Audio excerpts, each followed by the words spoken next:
What's going on, everyone? We're back at it again with another video. Special announcement. Your boy just graduated high school. What does that mean for you guys? It means more content. We're gonna be upgrading the gear soon. There's big things coming. I got a sample pack coming out soon for you guys, as well with like a drum pack sort of deal. So it's gonna be free. It's gonna be 100% free, which I'm pretty pumped for because we're at 50 subscribers in our last video and we are pushing 90 subscribers. And I'm almost at my goal of 100, which is kind of crazy to me. Like I'm really proud. I'm just gonna keep pushing it to the top. That's my goal. Anyways, today's video, we're gonna be getting in like just the basics of how to use the Logic Pro X DAW, the DAW.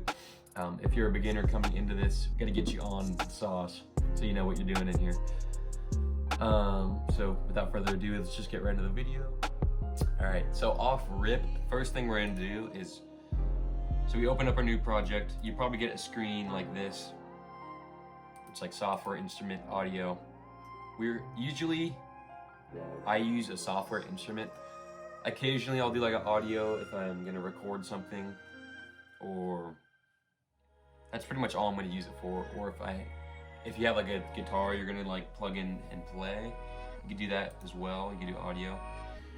But we're just gonna stick with a software instrument for now.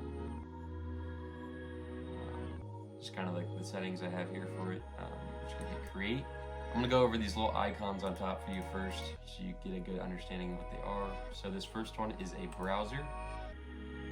Essentially what this is that it gives like a stock sound library for you to use if you don't have any VSTs or plugins. Like they got guitars. I don't have all of them downloaded at the moment. If I put my headphones on, we'll be able to hear them.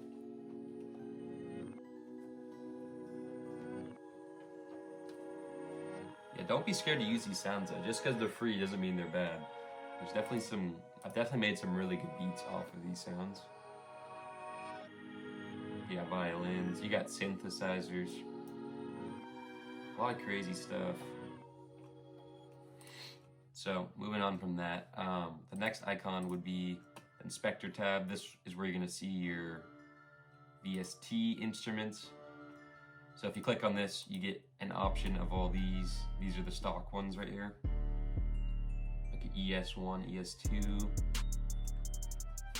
Those are pretty cool synths you can use. And then you got all your third-party ones that I have purchased, like Analog Lab, blah, blah, blah, etc. Not really important right now.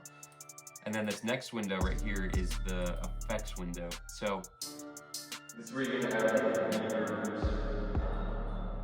You have the stock reverbs here, chroma reverb. You can add your reverb. I'll show you what that's like just on the violin.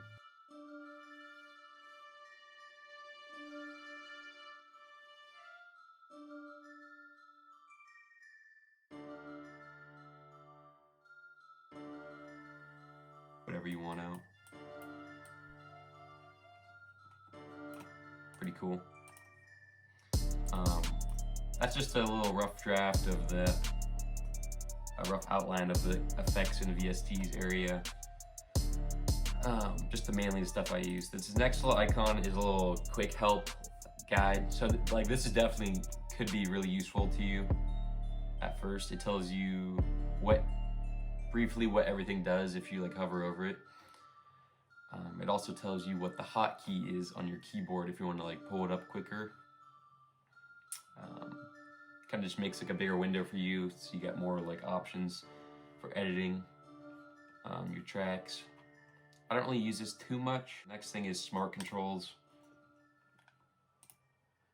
Here's another thing I don't really use a whole lot. This next is the mixer bar. So this is really good for adding effects, routing stuff to a bus. It's really good for just mixing your tracks because you can adjust the volumes. You can see the mixer very clearly. Simple on that. This next tool is edit. So you got your piano roll here. This is very crucial. So if I right click, I can create a MIDI region up here. And now I'm in that MIDI region, so I can draw stuff in. You can see it's like coming up right here.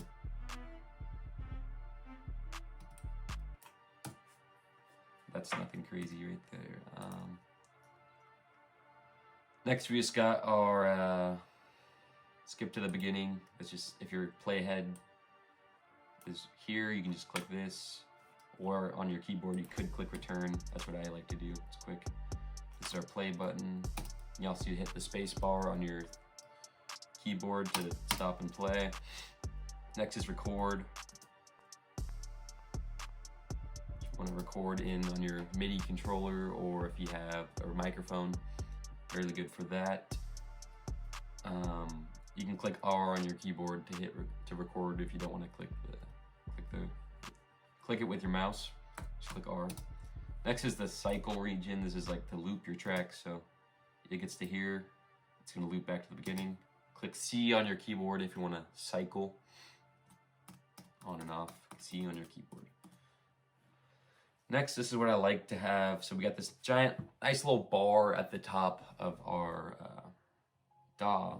So in order to get this, first of all, I'll give you a rundown of what this is. So pretty much it gives me how long my beat or my track is, which I think is important because I like to have like a beat around like 2.5 minutes for an artist, because that's typically what you want. So having that option there really helps me like get a good idea of how my beat arrangement's gonna be. This next is gonna be the tempo. So if I'm going for like a West Coast beat, I could go like 95, just type it in. Or you can also like drag it with your wheel if you want to get a little more just random with it. But you can go like 171. You can do anything you want. I don't really mess with the adapt auto stuff. I kind of just keep it on keep the whole time. I don't really use this a whole lot. The key, I like to put this in the scale I'm using, just so when I go back to it, I remember which one I'm using. So it's helpful for like an artist if I were to sell the beat, or it's also good just to know if like you want to keep adding to it. This right here shows like the key you're clicking on your MIDI controller, and this shows me my CPU usage. So if I'm using like a lot of heavy VSTs like Contact or Analog Lab, it's going to show me when I'm going to overload my CPU. Don't really use this stuff, not really important. This is pretty important, the count in. So like when you're going to record something on your MIDI keyboard, you got a 1, 2, 3, and then play. It's like that type of thing. And then you get the metronome. You can hear it in my headphones, so that's just going to help me try to keep everything on time when I'm playing. I also like to do this when I'm typing it or clicking in notes in my piano roll. But yeah, that's really, really, really good. This next thing is event. I don't really use this stuff that much. You got notes here if you want to type in stuff. If you're like trying to write down some lyrics, which is pretty cool if you're like an artist. I don't really write much notes down, but that works. You got Apple loops here. I don't think I have, oh yeah, I do have them downloaded. So you can just drag any of these in, and you can switch the key of them, whatever you want, if you like up here. Really cool. There's actually some really like good loops in here. I'm gonna go check them out later actually. You can even pick the genre and the instrument, really cool. The next would be your project in your all files. So this is where I like to pull up my drum kits. I have them saved to my desktop. I got drum kits, MIDI, one-shot kits, producer tags, sample loops. So I like to be organized with my stuff, and this is how I do it. So for example, I got my drum kits. I can just click any of these, and I can drag them into my sampler or just into my region. That pretty cool. So that's the basics of the main layout. I'm gonna go into preferences actually and show you what you're gonna want to set up first. So we're gonna go to general. Okay. So you got like these pages here. We're gonna go to audio first. So for screen recording, I have my little screen recording thing for my output, and my input is my Scarlett. So I got my Scarlett Focusrite audio interface. So pretty much I can adjust the volume on my Focusrite, and my output would usually be my studio monitors. So that would also be my Scarlett USB. But in this case, since I'm screen recording this for you guys, I have it in screen recording mode. Pretty simple. The output is my speakers technically, but you get the point. So the buffer size is also kind of important. If you're recording vocals or a live instrument, you're gonna want a lower buffer size because it's gonna give you less latency between, less round trip latency between like your recording. So you're gonna hear that quicker. If you have it, this is gonna be 1024 is gonna be like really good on your CPU, but there's gonna be a lot of latency, which is not necessarily what you want. So I like to keep mine, I think I had it at 256, kind of in the middle. Yeah, so the main thing is you wanna go to advanced tools, and you wanna do show advanced tools, and you wanna make sure all these are turned on. That's just gonna give you a lot of control of what you can do, turns on all your tools, makes it really nice and easy to edit your stuff. The next thing I would do is I would go to File up top. Okay, how we got to the preferences is we went to Logic Pro up here, Preferences, and then we went to the tools here. Okay, so next I would go to Project Settings, I would go to General, and then I would go to MIDI. So go to MIDI Chase, and I don't have it on this one, but what I like to do is turn on notes.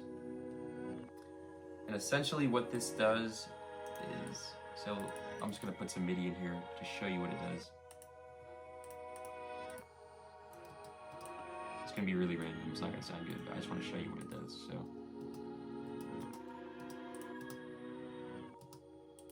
So with MIDI Chase, it's gonna allow me to, so I'm in the middle of these chords right here.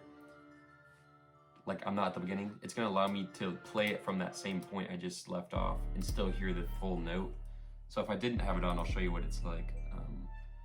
Let's go MIDI. Turn it off. See, I'm in the middle of notes and you can't hear anything. It only plays from the beginning. But if you have it on, you can keep playing it from where you left off. So I think that's a really good tip. Like I said, I hope it was helpful. Please go subscribe if you enjoyed the video. Leave it a thumbs up and comment down below. If you have any questions, I'm always answering questions. I love to do it. I'll respond to you so quick.